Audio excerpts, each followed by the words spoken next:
जय हिंद मेरे प्यारे साथियों, कैसे हैं आप सभी लोग। उम्मीद करते हैं कि आप बहुत अच्छे होंगे। जैसा कि मेरे प्यारे बच्चे, आप लोगों को पता है कि एसएससी सिलेक्शन पोस्ट फेज 11 की वैकेंसी आ चुकी है। बहुत सारे बच्चों ने फॉर्म भरना स्टार्ट भी कर दिया है। काफी बच्चे फॉर्म भर चुके हैं, काफी बच्चे फॉर्म भर रहे हैं। पर बच्चों के मन में कुछ सवाल चल रहे हैं और उन सवालों का जवाब मैं देने आज आया हूं।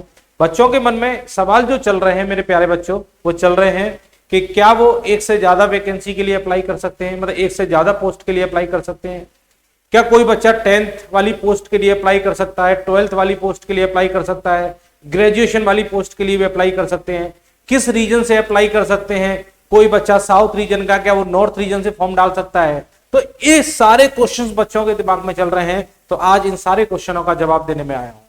तो सबसे पहले जो भी बच्चा चैनल पर नया है, चैनल को एक बार सब्सक्राइब करें और वीडियो को लाइक करें, क्योंकि और भी अच्छे अच्छे आपको वीडियोस मिलते रहेंगे इस चैनल पे। तो चैनल को सब्सक्राइब करना बिल्कुल ना भूलें। तो चलिए मेरे प्यारे बच्चों, हम लोग डिस्कस करते हैं एसएससी की जो वैकेंसी आई है सिलेक्शन पोस्ट फेज 11 2023 के बारे में। आज इस वैकेंसी में मैं सारी चीजें लेकर आया हूं। देखिए, पूरी जानकारी लेकर आया हूं कि बच्चों के मन में जो सवाल चल रहे हैं कि एक कैंडिडेट कितनी पोस्ट के लिए फॉर्म अप्लाई कर सकता है, क्या किसी भी रीजन से फॉर्म भर सकते हैं, क्या 10th 12th और ग्रेजुएशन तीनों का पेपर समान आएगा। और मैं वो पोस्ट भी बताने वाला हूं जो पोस्ट आपको अप्लाई करने हैं, क्योंकि कुछ पोस्ट ऐसी भी होती हैं जिनकी कट ऑफ कम जाती है। बच्चे उन पोस्टों को पता नहीं कर पाते हैं, क्योंकि यहां पर पोस्ट बहुत ज्यादा है, वैकेंसी भी बल्क में है, पोस्ट भी बहुत ज्यादा है। तो बच्चे उन पोस्टों को छांटने में बड़ी परेशानी होती है कि सर कौन सी पोस्ट से अप्लाई करें। तो वो सारी चीजें मैं आज इस वीडियो में डिस्कस करने वाला हूं। ठीक है, चलिए। तो ये सारे क्वेश्चंस रहेंगे हमारे मुद्दे, और भी सारी चीजें मैं आपको बताऊंगा। मैं बताऊंगा north region, central region, NWR, NER, ER, इनमें कौन कौन से स्टेट आते हैं और इनमें कितनी कितनी वैकेंसीज आपकी निकली हुई है, कितनी कितनी पोस्ट निकली हुई है। वो सारी चीजें मैं डिस्कस करने वाला हूं। और आपको ये भी बताऊंगा कौन कौन सी पोस्ट भरनी है, किस पोस्ट में ज्यादा वैकेंसी है, कहां की कट ऑफ कम जाएगी। ये सारी चीजें मेरे प्यारे बच्चे हम लोग डिस्कस करने वाले हैं। तो चलिए वीडियो को स्टार्ट करते हैं। और वीडियो को स्टार्ट करने से पहले थोड़ी सी जानकारी हम लोग ले लेते हैं कि कितनी टोटल हमारी पोस्ट आई है। ध्यान दीजिएगा, टोटल पोस्ट जो आई हमारी आई है 5369 5369 पोस्ट हमारी आई है। इतना आपको पता है, 5369 पोस्ट हमारी आई है। अप्लाई करने की डेट स्टार्ट हो चुकी है, 6 मार्च से फॉर्म भरना स्टार्ट हो चुका है और फॉर्म भरने की लास्ट डेट 27 मार्च है। तो जिन बच्चों ने अभी तक फॉर्म नहीं डाला है, वो आज का वीडियो देखने के बाद तुरंत फॉर्म डाल देंगे, और जो पोस्ट में बता रहा हूं उन पोस्टों में फॉर्म डालेंगे। ये वीडियो आपके लिए बहुत इंपॉर्टेंट रहेगा, वीडियो को लास्ट तक देखना बिल्कुल ना भूलें। जैसा कि आपको पता है, फीस भी आपको पता है। जो बच्चा जनरल कैटेगरी, ओबीसी वगैरह में आ रहा है तो 100 रुपए का फीस लग रहा है। एससी एसटी फीमेल के लिए कोई भी शुल्क नहीं है, 0 रुपए है। ठीक है। करेक्शन डेट भी आपको पता है। अगर फॉर्म भरते समय कोई गलती हो जाती है, नाम में गलती हो जाती है, स्पेलिंग मिस्टेक हो जाती है, पिताजी का नाम, मम्मी, किसी भी नाम में कोई मिस्टेक हो जाती है, तो करेक्शन डेट आपकी रहेगी 3, 4, 5 अप्रैल। ये 3 दिन का समय मिलेगा करेक्शन डेट का। और करेक्शन करने का चार्ज भी लगता है, लगभग 200 रुपए का चार्ज रहता है करेक्शन करने का, है ना। क्योंकि फ्री में कुछ करेक्शन तो कराएंगे नहीं वो लोग। और देखिए, एग्जाम डेट की अगर बात की जाए कि पेपर कब होगा, तो आपको पता है जून या जुलाई में पेपर स्टार्ट हो जाएगा। मतलब बहुत समय नहीं है, अभी मार्च चल रहा है, अप्रैल, मई, जून, जुलाई, मतलब आपके पास लगभग 3 महीने का समय है इस परीक्षा को निकालने का। और 3 महीने का जो समय है ये मोर देन सफिशिएंट है इस परीक्षा को निकालने का। अगर 3 महीने आप मन लगाकर पढ़ाई कर लेंगे तो बड़ी आसानी से पेपर को निकाल लेंगे, क्योंकि यहाँ कट ऑफ बहुत ज्यादा नहीं जाएगी। ध्यान दीजिएगा। अगर एज लिमिट की बात करें तो एज जो काउंट हो रही है वो 1/1/2023 से काउंट हो रही है। मिनिमम एज आपकी 18 वर्ष होनी चाहिए और मैक्सिमम एज आपकी 30 वर्ष होनी चाहिए, है ना। और ये पोस्ट वाइज है, बहुत सारी पोस्ट में 28 साल मांग रहा है, बहुत सारी 27 साल मांग रहा है, पोस्ट वाइज है। पर मिनिमम 18, अधिकतम 30 वर्ष हमारी जाएगी। इसके अलावा जो बच्चा ओबीसी में है उसे 3 साल का छूट मिलेगा, और जो बच्चा एससी एसटी में है उसे 5 साल का एज का छूट मिलेगा। एससी एसटी वालों को 5 साल और ओबीसी वालों को 3 साल एज में रिलैक्सेशन मिलेगा। ठीक है। एलिजिबिलिटी की बात करें तो आपको पता है यहाँ पे 3 तरह की पोस्ट निकली हुई है। 10th पास वालों के लिए पोस्ट निकली हुई है, 12th पास वालों के लिए पोस्ट निकली हुई है, और ग्रेजुएशन वालों के लिए पोस्ट निकली हुई है। 3 तरह की पोस्ट है ना। लेवल 1 से लेकर लेवल 6 तक की पोस्ट है। मिनिमम सैलरी आप देखेंगे 18,000 से स्टार्ट हो रही है और मैक्सिमम सैलरी जो जा रही है 1,12,400 जा रही है। मतलब 18,000 सैलरी नहीं मिलती है, लगभग 24-25 हजार रुपए मिनिमम सैलरी रहेगी। यहाँ level 1, level 2, level 3, level 4, level 5, level 6 तक की पोस्ट है। तो लेवल के अकॉर्डिंग सैलरी डिवाइड हुई है, मिनिमम सैलरी इतनी है और मैक्सिमम सैलरी इतनी है। ठीक है, आपका जो फॉर्म है उसे 10th वाले बच्चे भी भर सकते हैं। कुछ वैकेंसी 10th वालों के लिए भी निकली हुई है, कुछ वैकेंसी 12th वालों के लिए निकली हुई है और कुछ वैकेंसी ग्रेजुएशन वालों के लिए निकली हुई है। ये बेसिक जानकारी है, जानकारी बच्चों के पास है। ये मैं जो जानकारी देने वाला हूं वो जानकारी अब हमारे सामने आ रही है। कुल 549 प्रकार की पोस्ट है, मतलब टोटल 549 है। अब बताइए 549 पोस्ट आई, आप कैसे डिसाइड करेंगे कौन सा फॉर्म डालना है, किस पोस्ट के लिए फॉर्म डालना है? बताइए 549 पोस्ट है, किसी में 1 वैकेंसी है, किसी में 2 वैकेंसी, किसी में 10 है, किसी में 5 है। तो आप कैसे डिसाइड करेंगे बताइए मेरे प्यारे बच्चे? तो वही सारी चीजें मैं अभी आपको लास्ट में बताने वाला हूं कि आप किन पोस्ट के लिए अप्लाई करें, कहां वैकेंसी ज्यादा है, कौन से रीजन से अप्लाई करें, वो सारे मुद्दे अभी हमारे डिस्कस होंगे थोड़ी देर बाद, है ना। सिलेक्शन प्रोसेस आपको पता है, सिलेक्शन प्रोसेस क्या है? पहले रिटन परीक्षा होने वाली है, फिर स्किल टेस्ट होगा, फिर डॉक्यूमेंट वेरिफिकेशन होगा, फिर मेडिकल होगा। ये स्किल टेस्ट में क्या होने वाला है? स्किल टेस्ट में जैसे कंप्यूटर का पेपर हो जाए या टाइपिंग टेस्ट हो जाए, ये सब आता है स्किल टेस्ट में, है ना। टाइपिंग एक तरह का आपका स्किल टेस्ट होता है। कुछ पोस्ट ऐसी भी है जिनमें फिजिकल भी होगा। वो पोस्ट कौन सी है? एसआई की, सब इंस्पेक्टर की पोस्ट है फायर के अंदर, उसके अंदर फिजिकल भी होगा। तो 1-2 पोस्ट ऐसी हैं जिनके अंदर फिजिकल भी होगा, है ना। ध्यान रखिएगा, जो लोग इन पोस्टों के लिए अप्लाई करेंगे उनका माइंड सेट होना चाहिए कि रिटन एग्जाम के बाद उन्हें फिजिकल भी देना पड़ेगा। फिजिकल में क्या रहेगा वो सारी चीजें मैं अभी आपको आगे जाके बताऊंगा। अगर रिटन परीक्षा की बात करें, 4 सब्जेक्ट आते हैं, मैथ्स, रीजनिंग, जीएस और इंग्लिश। मेरे प्यारे बच्चे 4 सब्जेक्ट है। 25 क्वेश्चन मैथ्स के आएंगे, 25 रीजनिंग के आएंगे, 25 जीएस के आएंगे और 25 इंग्लिश के आएंगे। टोटल कितने क्वेश्चन आएंगे मेरे प्यारे बच्चे? 100 क्वेश्चन आएंगे। 100 क्वेश्चन हमारे आने वाले हैं और परीक्षा कितने नंबर की है? 200 नंबर की है। मतलब एक क्वेश्चन कितने नंबर का होगा? 2 नंबर का होगा। एक क्वेश्चन 2 नंबर का होगा तो 100 क्वेश्चन 200 नंबर के हमारे हो जाएंगे, है ना। और ये 100 क्वेश्चन करने के लिए समय कितना मिल रहा है? मात्र 60 मिनट। मतलब समय का मैनेजमेंट भी करना पड़ेगा क्योंकि समय बहुत कम है, क्वेश्चन बहुत ज्यादा है। तो टाइमिंग का मैनेजमेंट आपको जरूर फोकस करना है, नहीं तो क्वेश्चन नहीं कर पाएंगे, सिलेक्शन नहीं होगा। तो यहां पर टाइम पर बहुत ज्यादा ध्यान देना है क्योंकि एसएससी समय बहुत कम देती है, क्वेश्चन ज्यादा देती है। तो आप देख रहे हैं 100 क्वेश्चन 60 मिनट में करने हैं। टाइम का प्रॉपर ध्यान रखिएगा, है ना। नेगेटिव मार्किंग की बात करें तो 0.50, मतलब 1/4 की नेगेटिव मार्किंग है। एक क्वेश्चन अगर सही होगा 2 नंबर मिलेगा और एक क्वेश्चन अगर गलत होगा तो आधा नंबर मेरे प्यारे बच्चे कट जाएगा। क्लियर है? चलिए और बात की जाए। अब आते हैं जो मेन बातें जो हमें डिस्कस करनी थी, उन बातों पे आते हैं जिन बातों का बच्चे इंतजार कर रहे थे। सबसे पहली बात यह है कि एक कैंडिडेट कितनी पोस्ट के लिए फॉर्म भर सकता है। तो सबसे पहले मेरी बात जान लीजिए। देखिए, एक कैंडिडेट जो सिर्फ मान लीजिए 10th पास है, ध्यान से सुनिएगा, एक विद्यार्थी जो सिर्फ 10th पास है तो वो सिर्फ एक ही फॉर्म भर सकता है और वो चाहे किसी भी रीजन से फॉर्म भर सकता है। उसका मन करे तो वो एनआर रीजन से भी भर सकता है, सीआर रीजन से भी भर सकता है, एनडब्ल्यूआर, एनईआर, ईआर, क्योंकि एसएससी की जो वैकेंसी निकलती है ये ऑल ओवर इंडिया वैकेंसी होती है। तो जिस रीजन से आपको भरना है उस रीजन से भरिए। जिस रीजन से ज्यादा वैकेंसी निकली हुई है उस रीजन से भरिए। जैसे आप देख रहे हैं नॉर्थर्न रीजन, ये वाला रीजन देख रहे हैं, है ना, देख रहे हैं। इस रीजन में सबसे ज्यादा वैकेंसी निकली है 3381। तो आप इसी रीजन से फॉर्म भरिएगा, ये रीजन सबसे बेस्ट रहेगा। तो आप अगर 10th पास हैं, अगर आप 10th पास हैं तो सिर्फ आप एक ही फॉर्म डाल सकते हैं 10th पास वाला, और आप रीजन अपने अकॉर्डिंग कोई भी रीजन देख लीजिए जिसमें वैकेंसी ज्यादा है, वो वाला रीजन से आप फॉर्म भर दीजिएगा। अगर आप 12th पास हैं, अगर आप 12th पास हैं तो आप 10th पास वाला भी फॉर्म डाल सकते हैं और 12th पास वाला भी फॉर्म डाल सकते हैं। मतलब आप 10th पास वाला भी फॉर्म डाल सकते हैं किसी भी रीजन से और 12th पास वाला भी फॉर्म डाल सकते हैं किसी भी रीजन से। अगर आप 12th पास है तो 10th वाला भी और 12th वाला भी, पर किसी एक पोस्ट के लिए डालेंगे। 10th वाला जब फॉर्म डालेंगे तो कोई भी एक पोस्ट के लिए फॉर्म डाला जाएगा किसी भी एक रीजन से। 12th पास वाला डालेंगे तो किसी भी एक रीजन से डाला जाएगा किसी भी एक पोस्ट के लिए, है ना। तो 12th वाला व्यक्ति 10th वाला भी डाल सकता है, 12th वाला भी डाल सकता है। अगर कोई व्यक्ति ग्रेजुएशन किया हुआ है तो ग्रेजुएशन कंप्लीट किया हो तो वो 10th वाली के लिए भी फॉर्म डाल सकता है, 12th के लिए भी डाल सकता है और ग्रेजुएशन के लिए भी डाल सकता है। वो 3 पोस्ट के लिए फॉर्म अप्लाई कर सकता है। पर 10th में किसी एक पोस्ट के लिए डालेगा, 12th में भी किसी एक ही पोस्ट के लिए डालेगा और ग्रेजुएशन में भी किसी एक पोस्ट के लिए डालेगा। रीजन जो आपका मन करे, जिस उस रीजन डालिए जहां पर वैकेंसी ज्यादा है, उस रीजन से आप फॉर्म डाल सकते हैं। तो आपकी बात समझ में आई। तो अगर कोई विद्यार्थी ग्रेजुएशन किए हुए है तो वो 10th लेवल का भी फॉर्म डाल सकता है, 12th लेवल का, और ग्रेजुएट में 3 पोस्ट के लिए अप्लाई कर सकता है।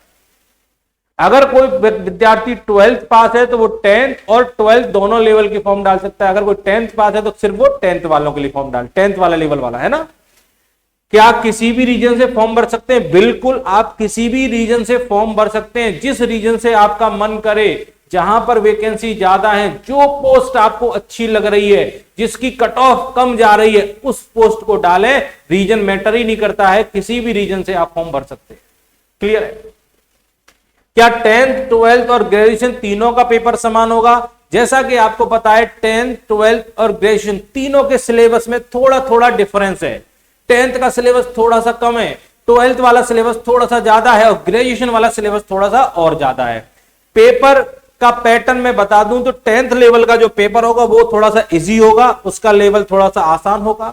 जो 12th लेवल वाला पेपर होगा उसका लेवल 10th वाले से थोड़ा सा डिफिकल्ट होगा, और ग्रेजुएशन वाले पेपर जो है सबसे ज्यादा डिफिकल्ट होगा। तो तीनों पेपर एक समान नहीं है, और ये पेपर जो होंगे ना, 10th लेवल वाले जो पेपर होंगे वो अलग डेट में होंगे, 12th वाले पेपर जो होंगे वो अलग डेट में होंगे, और ग्रेजुएशन वाले पेपर जो होंगे वो अलग डेट में होंगे मेरे प्यारे बच्चे। तो पेपर क्लैश नहीं करेगा। अगर आप सोच रहे हैं कि सर मान लीजिए मैंने ग्रेजुएशन कर रखी है, मैंने 3 पोस्ट के लिए फॉर्म डाल दिया है, ये याद रखना कि 3 पोस्ट के लिए फॉर्म डालोगे, एक 10th एक 12th एक ग्रेजुएशन, ऐसा नहीं ग्रेजुएशन के अंदर 3 पोस्ट डाल दी, फॉर्म कैंसिल हो जाएगा।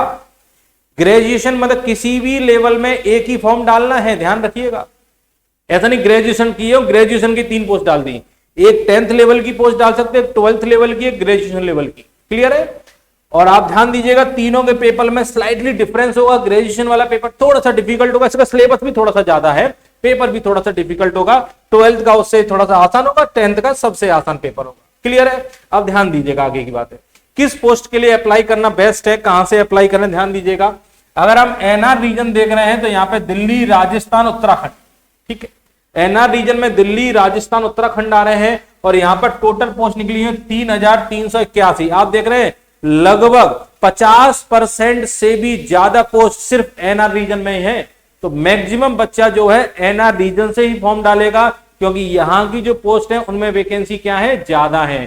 तो आप 50% से ज्यादा पोस्ट ये एनआर रीजन ही लिए बैठा हुआ है, दिल्ली, राजस्थान और उत्तराखंड। अगर मैं सीआर रीजन की बात करूं तो सीआर रीजन में यूपी और बिहार आ रहा है, यहां पर मात्र 217 पोस्ट। अगर एनडब्ल्यूआर रीजन की बात करें तो एनडब्ल्यूआर में छत्तीसगढ़, हरियाणा, हिमाचल प्रदेश, जम्मू एंड कश्मीर, पंजाब और लद्दाख इतने आ रहे हैं स्टेट, और आप देख रहे हैं यहां पर टोटल पोस्ट निकली है 160।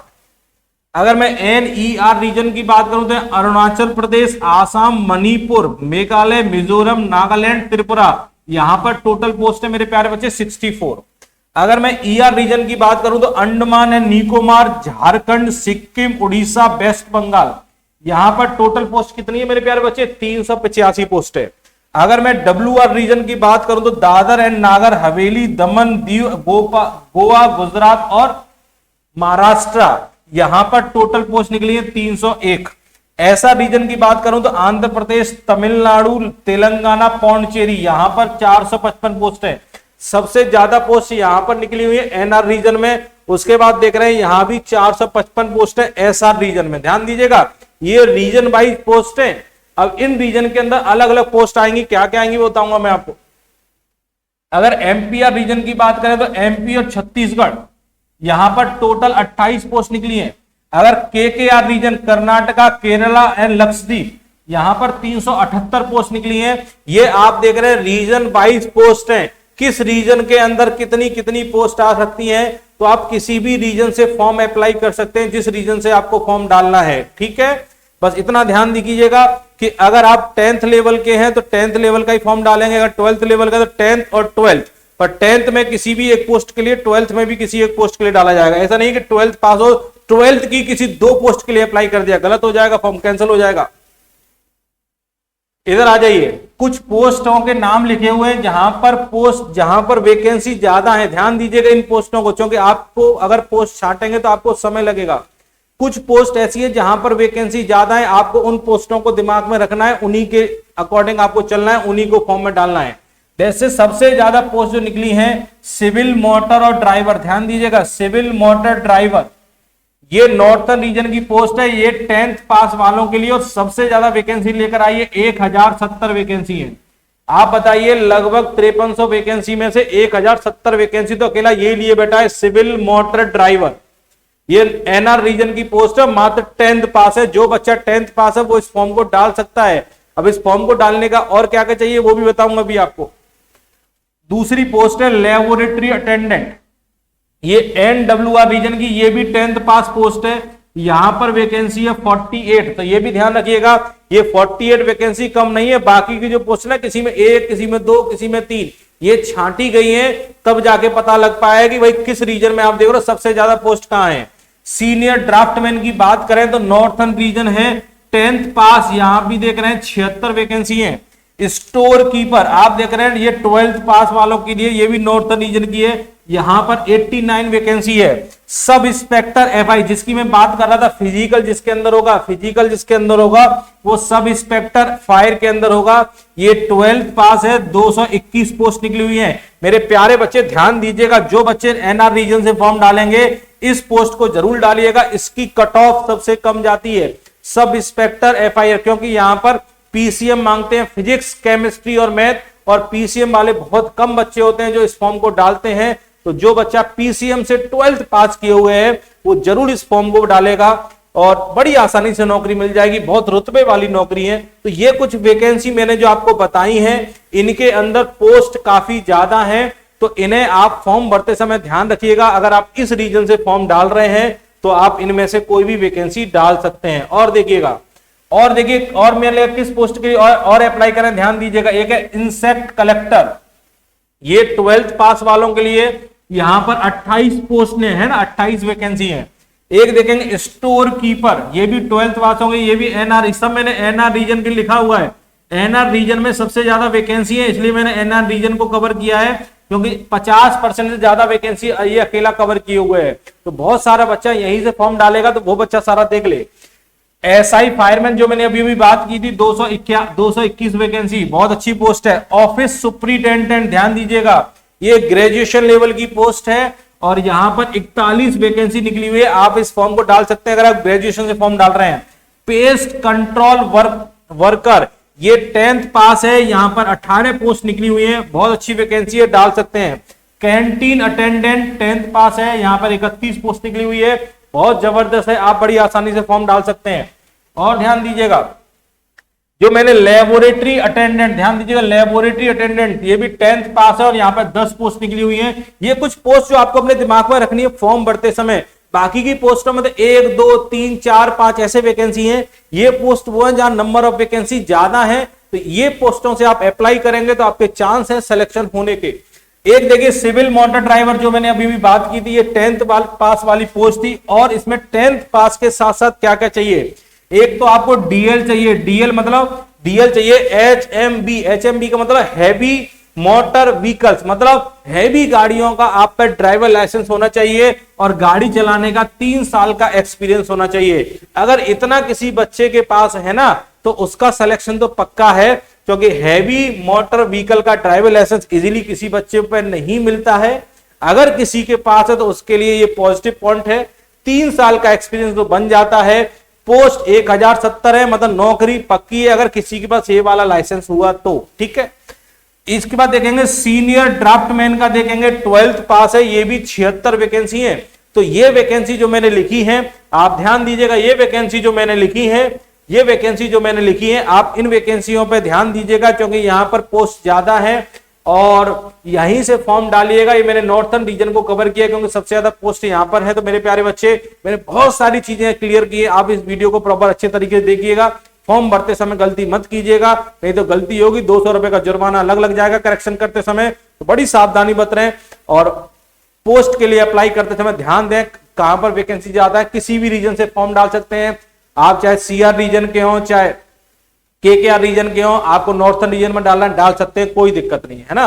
बस आप ध्यान दीजिएगा, अगर 10th लेवल की पोस्ट 10th लेवल का फॉर्म भर रहे हैं तो किसी भी एक पोस्ट के लिए फॉर्म भरेंगे, 12th लेवल का पोस्ट भरें तो किसी हर तब भी एक पोस्ट के लिए, और ग्रेजुएशन के लिए भी एक पोस्ट के लिए, है ना। अगर ग्रेजुएशन वाला बंदा है तो 10th 12th ग्रेजुएशन तीन तरह से फॉर्म डाल सकता है। 12th वाला 10th और 12th के लिए डाल सकता है, 10th वाला सिर्फ 10th वाला अप्लाई करेगा। तो उम्मीद है कि जानकारी आपको अच्छी लगी होगी, और जो भी बच्चा चैनल पर नया जुड़ा है चैनल को एक बार सब्सक्राइब करिएगा, वीडियो को लाइक करिएगा, शेयर कीजिएगा, और भी अच्छी अच्छी वीडियोस आपको मिलती रहेंगी। जय हिंद मेरे प्यारे साथियों।